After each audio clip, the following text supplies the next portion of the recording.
Good morning. आपका ESPS ई classes में स्वागत है।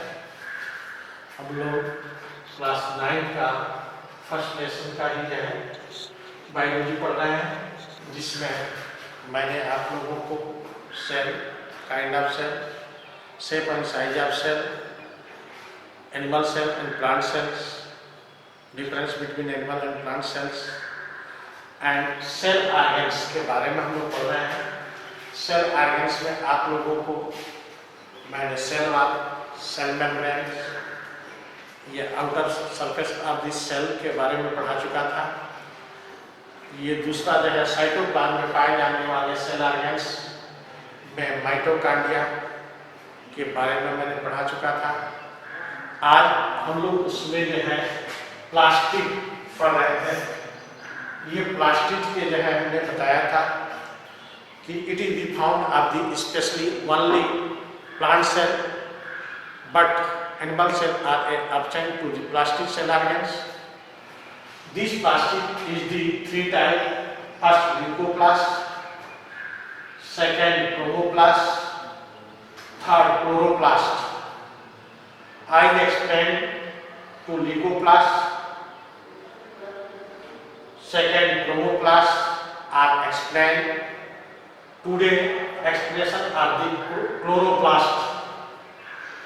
Chloroplast is the special plastic of the plant cell organs. It is the discovered by A.F.W. Simple in 1885. The chloroplasts are found of the all plant cells to the green parts. कहाँ पाए जाते हैं? पौधों के संपूर्ण हरे भागों में पाए जाते हैं। It is the green pigments, यह हरे रंग का बढ़त होता है। जो हरे बढ़त के अंदर ही ये क्लोरोप्लास्ट होते हैं। इसका खोज A.F.W.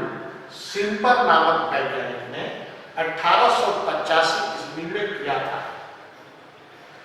ये जो है क्लोरोप्लास्ट की संरचना अलग अलग पौधों में अलग अलग तरह की होती है।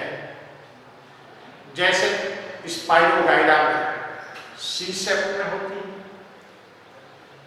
फिर से जो है कुछ शैवालों में जो कामे के आकार की होती है, तथा यूलोथ्रिक्स में ये सी शेप, स्पाइरोगाइरा में पट्टीदार तरह की रचना होती है। लेकिन जितने हाई वर्ग के प्लांट्स होते हैं, उन हाई वर्ग के प्लांट्स के अंदर ये लेंस या लॉन्गिट्यूडिनल लेंस लाइनिंग स्ट्रक्चर होती है। इसका स्ट्रक्चर क्या है ये हम लोग पढ़ेंगे। Chloroplast are egg-like structures. These are surrounded by two layers. First, outer membrane. These are outer sides, and the inner membrane. These are inner sides. Outer and inner membrane between place are near about 50 angstroms,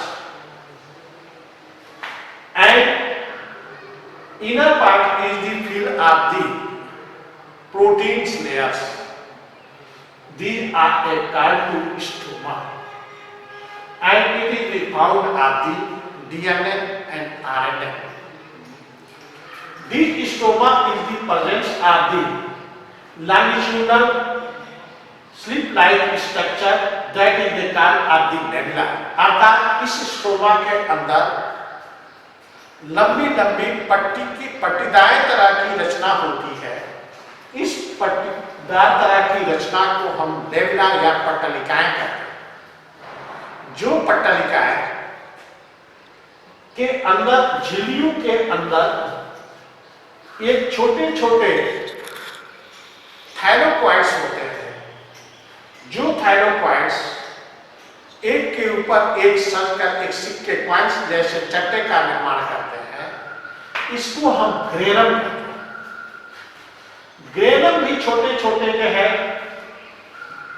granular type structure से मिलकर बना होता है, जिसको हम quantosome कहते हैं।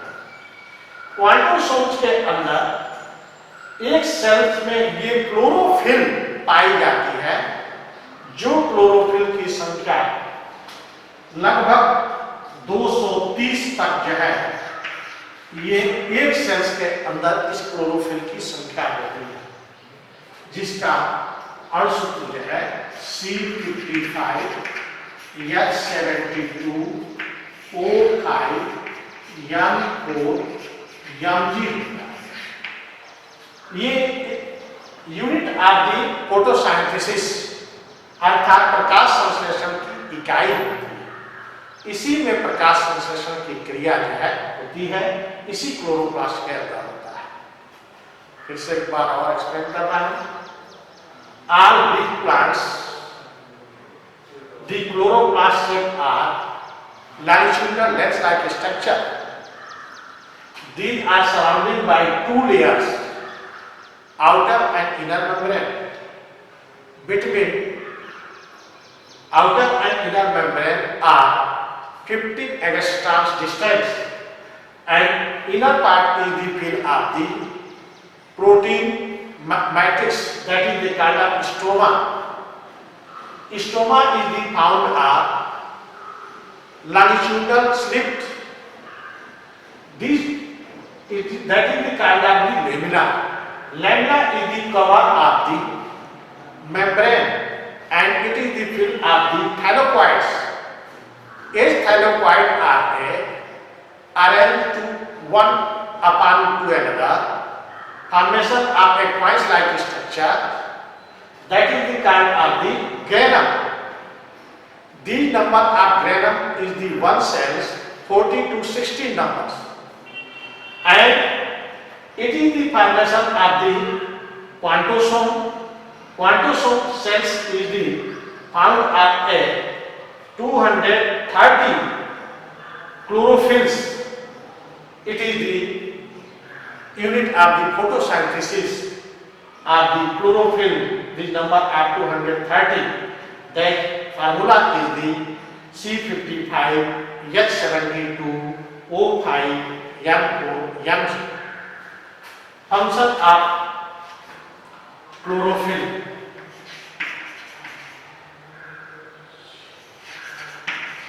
Function of chloroplast. Chloroplast. First, it is the balance of the atmosphere O2 and CO2 quantity.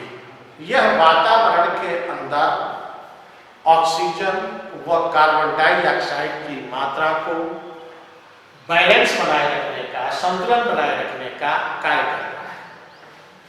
Second, chloroplast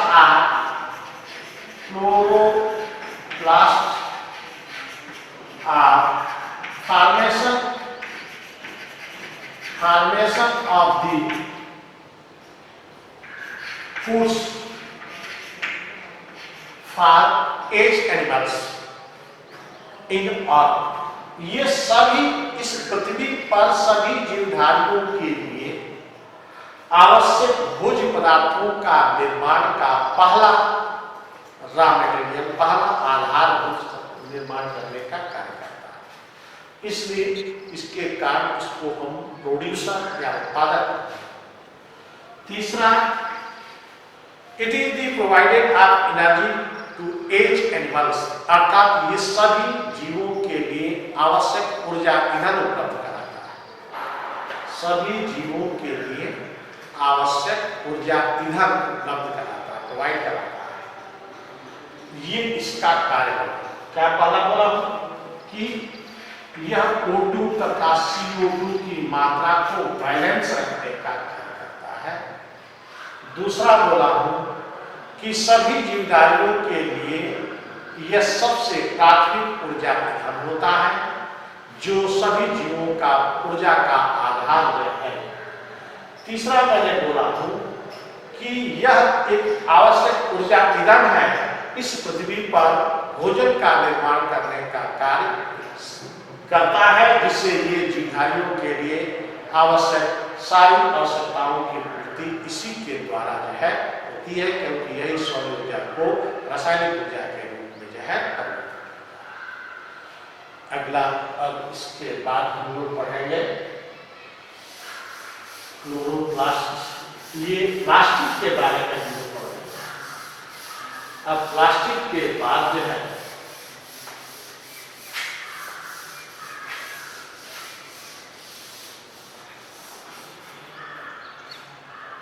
endoplasmic reticulum.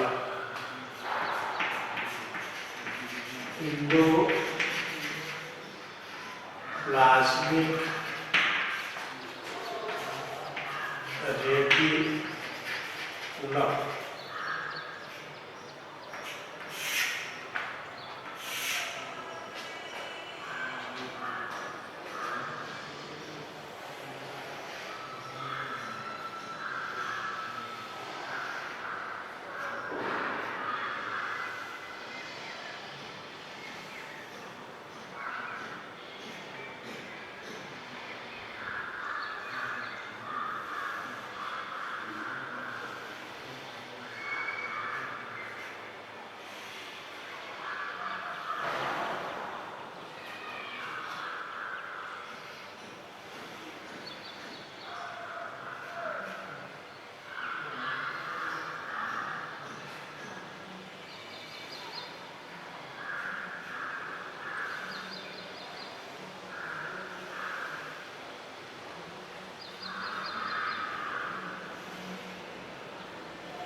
Endoplasmic reticulum.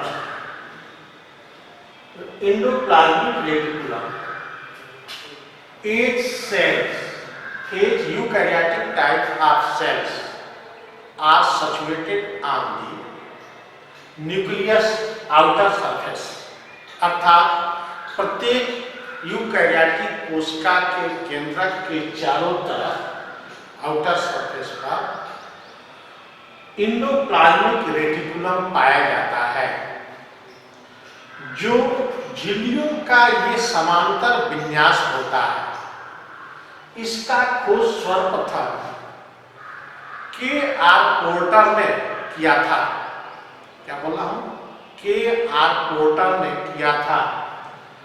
यह के.आर. पोर्टर ने देखा कि सभी यूकैरियोटिक सेल्स, चाहे प्लांट सेल हो या एनिमल सेल्स हो, उन सेल्स के न्यूक्लियस के चारों तरफ एक प्रकार की झिल्लियों का समांतर विन्यास पाई जाती है। किसी किसी सेल्स के अंदर तो ये सेल वाल तक फैली रहती है, जैसे सेल के सेल्स के अंदर। इसी को ही हम लोग इंडोप्लाज्मिक रेटिकुलम कहते हैं इंग्लिश में। These are first discovered by K.R. Porter It is situated on the outer surface of nucleus, that is arranged to parallel to edge membranes. Some cells are extend to nucleus to cell wall. For example, kidney cells या stem cells. It is the three types. Parts is the content of the endoplasmic reticulum. First, cisternae. Second, vacuoles. Third, vessels. But it is the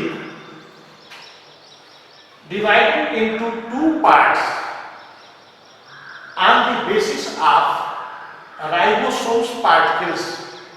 First, rough endoplasmic reticulum. Rough endoplasmic reticulum endoplasmic reticulum का वह सतह होता है जिस पर ribosomes particles जो है पाए जाते हैं, जिसके कारण इनका सतह रफली होता है, ऊबड़ खाबड़ होता है और ये प्रोटीन संश्लेषण में भाग लेते हैं। इसको हम रफ किया कहते हैं। दूसरा होता है smooth endoplasmic reticulum. There are not present two ribosomes particles. These surfaces are very smoothly and not appear into synthesis of protein.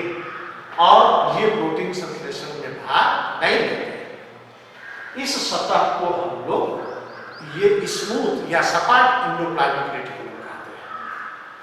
कितने सतह होते हैं? दो। कौन कौन? रफ ईयर और स्मूथ ईयर। रफ ईयर पर ही राइबोसोम्स पाए जाते हैं, राइबोसोम्स के पार्टिकल्स पाए जाते हैं। स्मूथ पर जो है नहीं पाए जाते हैं। इनका फंक्शन क्या है? Function of year. First, it is the supporting of mechanical supporting of protoplasm. अर्थात यह प्रोटोप्लाज्म को it is supporting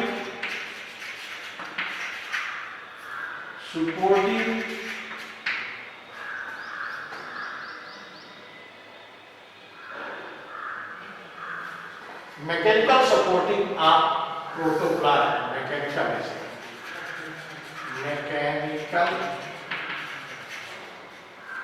supporting of protoplasm. Second, it is the synthesis of protein. It is synthesis of protein. Third,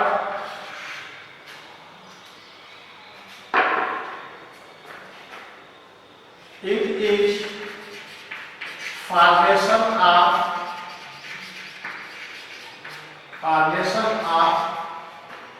cell wall.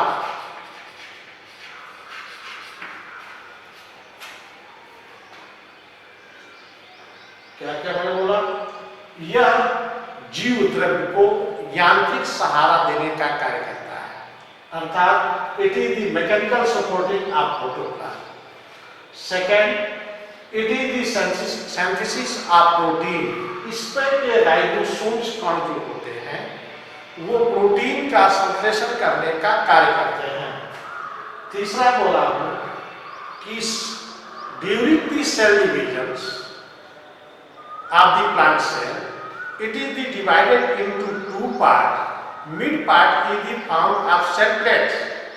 Those cell plates are secretions of the polysaccharides by ER are a collected and at last formation of the cell wall. These secretions by ER अर्थात ये जो है पौधों के कोशिका विभाजन के दौरान सेल प्लेट के ऊपर बहुत से जो है ये पॉलीसेक्राइड जमा हो जाते हैं और वो पॉलीसेक्राइड ही सेल वॉल का जो है फॉर्मेशन करते हैं। ये इसका फंक्शन हो गया। सेल ये जो है सेल ये आपका जो है एंडोप्लाज्मिक रेटिकुलम का फर्स्ट एक बार और रिवीजन कर दे रहा हूं। All eukaryotic cells found at the ER या endoplasmic reticulum. These are situated on the nucleus outer surface. These are into parallel to another. It is the three part of the ER. First vessels, second cisternae, third vacuoles. It is the surface are divided into two parts on the basis of ribosomes. First, rough endoplasmic reticulum. Those reticulum surface are a bound of the ribosomes particles. These surface are a very roughly. That surface is called the rough ER. It is the appear of the photosynthesis. Second, smooth ER. Those surface there are not present of the ribosomes particles. These are not appear to protein synthesis. It is the function of the ER. First, it is the mechanical supporting of the protoplasm. Second, it is the synthesis of protein. Third, it is the formation of the polysaccharide partial cell wall. ये formation of polysaccharides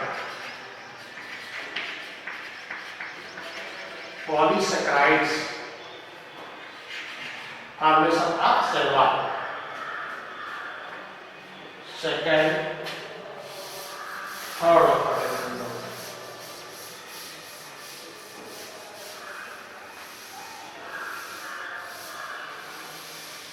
lysosomes.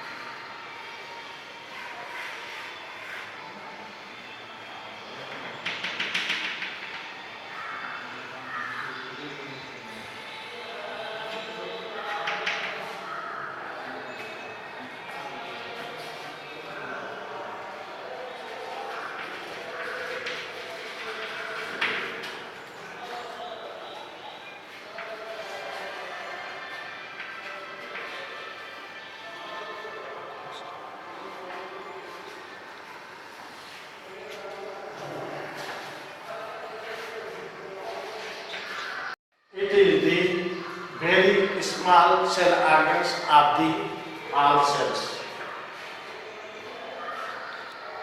It is the found of the spherical-like structure that is the surrounding by single layer of cell membranes. This area is the 250 angstrom and it is the field of the high concentrations enzymes, for example, hydrolase,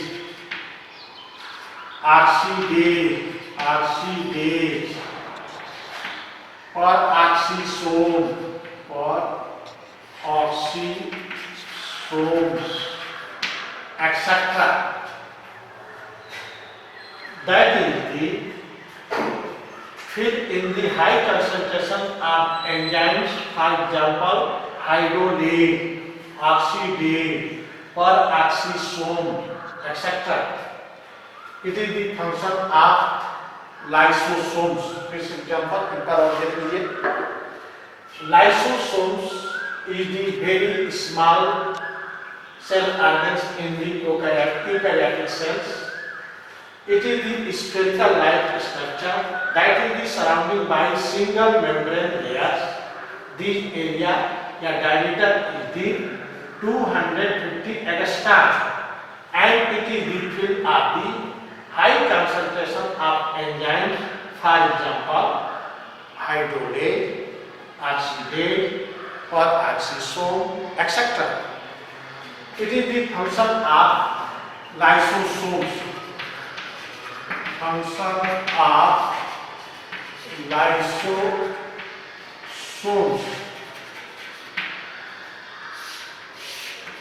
First,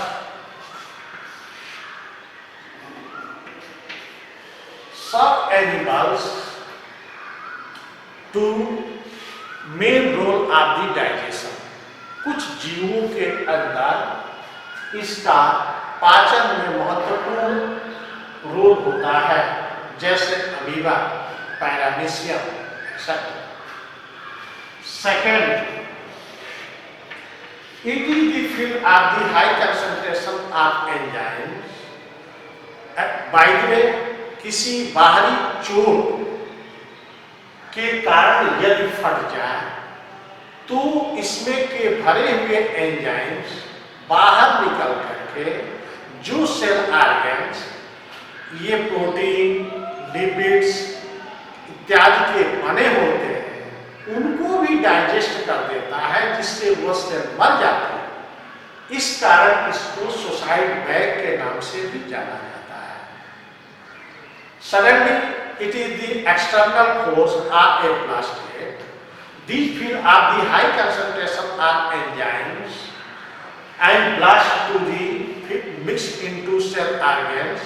Those cell organs contained by protein, carbohydrate and lipids.